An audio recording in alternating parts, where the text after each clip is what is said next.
What's up, tribe? How you guys doing? Go ahead and hit that subscribe button. This is Put a Ring on It, Season 3, Episode 5. So, we start this episode off where we left off last week with Shay and Fonzo down to the, hibachi, the Japanese steakhouse, acting a damn fool. Listen, I don't have no energy. I don't have no energy for this, y'all. I don't have no defense for it. Shay, the Dr. Nicole said that y'all was supposed to go on a date. Y'all was gonna be in the same room with y'all significant other, and y'all weren't even really. Y'all supposed to pretend like the other person wasn't there. So you getting mad because he walked in the room and didn't speak to you? It's stupid. He wasn't supposed to speak to you, and then you said something, and then you thought that the girl responded or whatever, and now here you go fighting. You looking for a fight. You just wanted that fight. And you looked a whole fool, and you made yourself look a whole fool on this television show, on national TV. Now, later on in the episode, you were talking to Dr. Nicole, and you were trying to explain to Dr. Nicole why you allowed that situation to get in your head so bad that you lost it and you looked a fool. But what we found out is we got some clarity on the situation with you and Fonzo, okay? So y'all were engaged. Y'all went to Vegas to get married. Y'all actually had the whole ceremony, but you didn't file the paperwork correctly, or you didn't get the correct paperwork. So the marriage is not valid, even though y'all went through the process of going through exchanging your vows and all that good stuff, right? So what had happened was you said that you started seeing some things that you didn't like, but you went forward with the marriage anyway because you really wanted to be with Fonzo.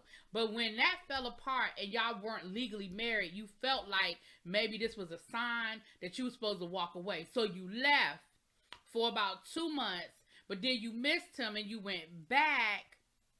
But nothing had been resolved in the interim. The same situation with him cheating or allegedly cheating or these other women or whatever the situation was, none of that had been resolved. You didn't address it. You didn't deal with it. You just left for 2 months and came back.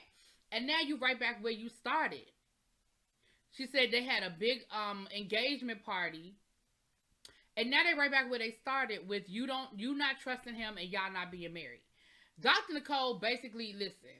If you cut through what Dr. Nicole said, what Dr. Nicole told her was, girl, you need to figure this out for yourself. Like, you need to go figure out what you want and what you need and what's going to feed you. You need to go figure. I feel like if you read between the lines, Dr. Nicole was telling her to get the hell, like she need to leave this relationship. Now, of course, we got to make a show and we got to stretch this shit out for 10 episodes. But I feel like in that moment, Dr. Nicole was telling her, girl, Go figure it out. Go fly, little butterfly, and go figure it out. But anyway, so then we got Shorty and Kenneth, which I think I'm getting his name right this time. I done called that man everything except for his name, but I feel like his name is Kenneth. Listen, let me tell y'all. I think I told y'all in the last review, and I know I said it on the panel. Shorty is using this show as a way to get away from him. This man, listen. I can't sugarcoat some certain things, and Kenneth is dangerous. He is a stalker, and I think she wants to get out, but she doesn't know how to get out. And so she is using this show as her exit strategy, right? So she said some very hurtful things on this episode, and I've been reading because I'm late doing my reviews. So I saw people was like, she emasculating this man, and that's disrespectful. And how could she do that to him if she really loved him? Listen, understand what I'm telling y'all. She's using this show as her exit strategy. So yes, she said that this man, that he lied to her, he misrepresented who he was, that she is out of his league, and that by the time she realized that she was real for the stuff that she didn't say. I mean, that she did say, y'all didn't hear what she did. Excuse me. For the stuff that she did say, y'all weren't paying that much attention to what she didn't say, because what she didn't say is that this man straight up lied to me. And he really ain't got shit going on. He ain't got no money. He don't work regularly. And I got to pick up the tab and I'm taking care of him. But by the time I realized that I was in that situation where I was taking care of a grown-ass man, I was in love. And every time I tried to leave him, he won't let me go nowhere. See, For everybody that's coming down on Shorty about what she said, did y'all hear what she said last episode when she said that she broke up with him and she had to physically move apartments and she cut him off and she wouldn't talk to him and she wouldn't tell him where she was living, and that man came to her job and followed her home from work, followed her to her new apartment, and then basically told her, you can't leave me? Like, did y'all listen to that part? Because people were so quick to talk about, oh, Shorty emasculated him. Did y'all hear the part where Shorty said this man stalking her? Did y'all catch that part? So I'm not mad at Shorty. I mean, again, was it a nice thing? Let's say no, but I understand why she doing it. At least in my mind, that's why she did it. So Shorty out on a date with her man, with her date, and Kenny is out with his date. Listen.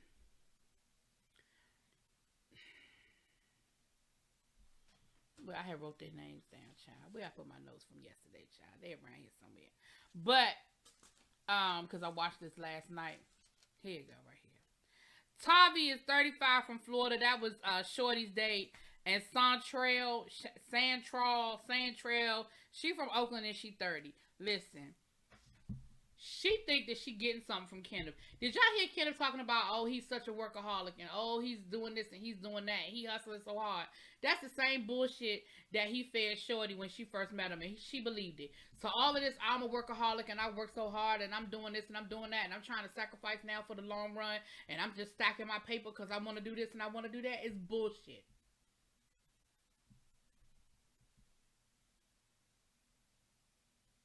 Y'all can believe it if you want to. I got a bridge in Brooklyn to sell you if you got that, okay? So, Shorty is actually having a really good time on her date. And again, I feel like anybody they set Shorty up with, she was cool with Hollywood. She's going to be cool with him. She might even ask for a second date from him because I feel like anybody they set her up with, she going to be cool with. Anybody they set her up with, she is going to look forward to. She going to like him. You know why? Because she's trying to get out. She is looking for, without just being too blatant about it, she is looking for her exit ticket. She is looking for the exit doors. Okay? That is what Shorty is doing. Alright? So,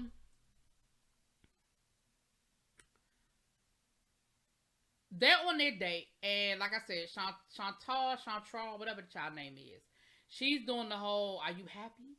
I mean, is this where you really want to be? I mean, you working real hard. You know, is it worth it in the end? And here go Kenneth. You know what? She might be right. Is it really worth it? Am I working too hard?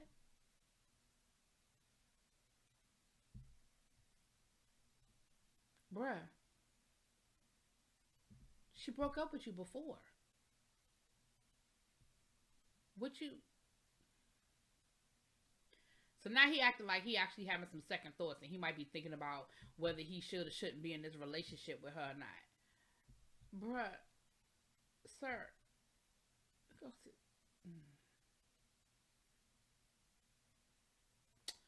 Anyway. So then all of the guys go out and they're having a guys' night out and they're talking about proposing and whether they should or shouldn't propose. And Kenneth was talking about getting down on one knee and he not sure whether she would say yes or not. And Otis and Fonzo was like, shit, if I get down on one knee and she don't say yes, then that's it, that's all. Ain't no coming back from that. Like, if you don't want me, oh well. And Fonzo said something real cool to Kenneth. Fonzo told him, he said, listen, I'm going to tell you something. Before you decide that you're ready to walk down this aisle, you need to work on yourself. Now, I really feel like that's pot, meat, kettle, but I do feel like Kenneth needed to hear that. Kenneth needed those words of wisdom. He needed to hear that. And again, I do feel like it's a little bit of pot, meat, kettle. But anyway, the guys, like I said, the guys was hanging out and they were just basically talking about their dates. How cool their dates were, but how their dates were coming on real strong. And then they were talking about, like I said, the proposal type situation. Yeah. So then we get back with Dr. Nicole and we are, debriefing. So we start with Otis and his girl. So they're talking about the date or whatever. And she's bringing up to Dr. Nicole, he had on his gold chain and he had on cologne. Who does that to go to yoga? Girl, it was still a date. Like, just because y'all were going to yoga, it was still a date. Like, I probably would do the same thing. Like, if I'm getting ready to go on a walk with a guy, or we going to do some athletic activity, I'm still going to put my best foot forward. I'm still going to put a little jewelry on. I'm still going to put a little smell good on. Like, I don't think it was that serious, girl. But then after you did all of that, then you're going to turn around and say that you didn't even pay attention to them and you wasn't even noticing that they was in the room. Girl, bye. But you knew that that girl had a whole back tattoo, but you wasn't paying attention to them. But here was the problem. He admitted that he's been talking to the girl on DMs on Instagram. She said that they have mutual friends, and so they kind of found each other, and that they've been talking. Ooh. That was the end of that, baby. Baby. Oh, she was hot. She was hot and bothered. She said that he broke the rules. As far as she's concerned, that's cheating, and that is a non-negotiable for her. And Otis was sitting there like, what I do wrong? I don't see what the problem is. We got mutual friends. We know each other. Like, we just got friends in common. I don't see what the problem is. She was like, but we specifically we put parameters in place, and we said no texting outside of the dates. And as far as I'm concerned, that's texting. He was like, you think that's texting? Stop playing games, Otis. Stop playing word games, Otis. You know she mean no outside communication. I mean, she might use the word texting, but she meant no outside communication. Stop playing, Otis. Baby, she could not focus after that, because then they moved on to Shorty and Kenneth, and baby, she could not bring it back. She could not come back to the group, even to the point where Dr. Nicole, like, she is talking to him and mumbling under her breath, and even to the point where Dr. Nicole was like, y'all want to share with the group? Y'all want to share with the group? Baby, she was like, you know what? As a matter of fact, not only do I don't really feel like I want to share with the group, I need to get the hell out of here. Now, as that was going on, they were trying to talk to Shorty and Kenneth. And once again, Shorty was emasculating Kenneth. She started talking about how, she basically repeated what she said in her confessional about how, he sort of misled her and said that he had this going on and had that going on. And by the time she realized that, he didn't have everything going on that he said he had going on, you was in love. And she didn't know what else to do about it. And then she was saying how, he liked women that's out of his league. So, baby, at first he had his arm around her, and then he moved his arm, and you could see he was real uncomfortable, and he was feeling some kind of way. But again, I say, if that's how he feel, that's how he feel.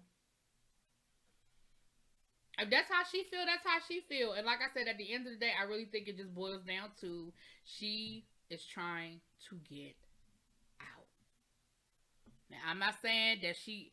And I'm going to be honest with you. And I know we only have one side of the story because Kenneth ain't told his side of the story when it comes to that.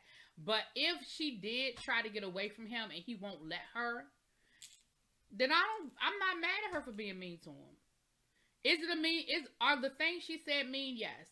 But if she's telling the truth about the fact that she tries to break up with him and he won't let her, and he follows her home from work and he does this and he does that, then yeah. Sometimes you just gotta be blunt with people. If they can't take the hint and they want to allow you to be nice to them, I don't know what you want from people sometimes. Anyway, that's all I got, y'all. That's all I got. Talk to y'all later. Peace.